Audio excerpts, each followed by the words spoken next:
Students, अपनी पिछली class में हमने नवदशः पाठः गुरु दक्षिणा जो पाठ है आपका, जो कि रघुवंश महाकाव्य से लिया गया है और ये पद्य है। तो इसके हमने 9 श्लोकों के अर्थ समझ लिए थे।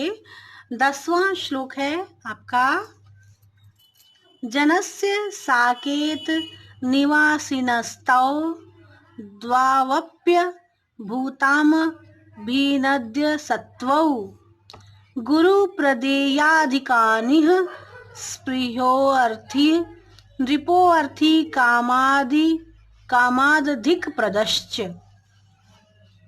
इसका अन्वय हम देख लेते हैं। अन्वय है, तौ दौ अपि साकेत निवासिनः जनस्य अभिनन्द्य सत्वौ अभूताम् गुरु प्रदेयाधिकनिः स्पृहः अर्थी कामात् अधिक प्रदः नृपः च।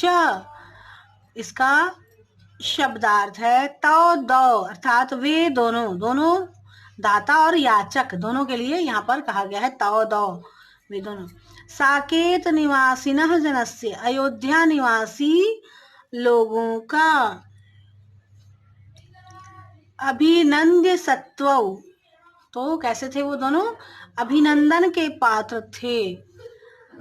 अभूताम हो गए, अभिनंदन के पात्र हो गए। वे दोनों दाता और याचक अयोध्या निवासी लोगों के अभिनंदन के पात्र हो गए।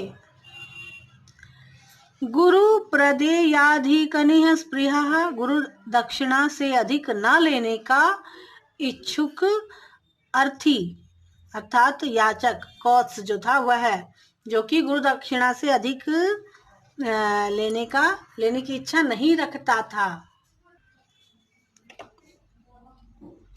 अर्थी कामात अर्थात याचक की कामना से, अधिक प्रदः अधिक देने वाला, नृपः अर्थात राजा, रघु जो याचक कौत्स को उनकी याचना से, उनकी जितनी कामना थी उससे से अधिक देने वाले जो राजा थे वो, और जो याचक थे दोनों ही अयोध्या निवासी जो थे उनके अभिनंदन के पात्र बन चुके थे। अब हम इस श्लोक का अर्थ देखते हैं।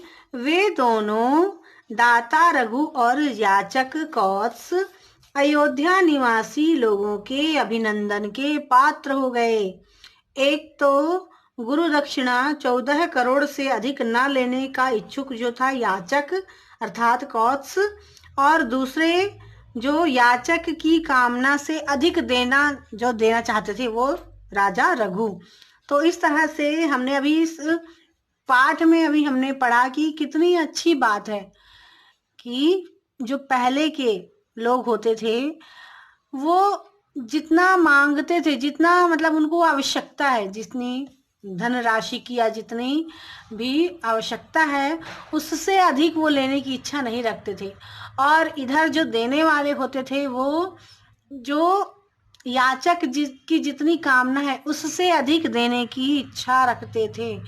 तो ये जो युग रहा होगा ये कितना अच्छा रहा होगा, ये हम अनुमान लगा सकते हैं कि उस समय के लोग कितने सच्चे थे और अच्छे थे। अभी क्या होता है, अभी के समय में ना तो कोई मांगने वाला जो है जितना उसको देते जाओ तो कभी भी मना नहीं करेगा, कभी नहीं कहेगा कि नहीं हमको बस इतना ही चाहिए था हो गया। और जो देने वाला है तो वो भी कृपणता दिखाते हैं, देने वाले भी, कि जितना दान देते तो हैं परंतु दान देते हैं तो सबको दिखा कर देते हैं।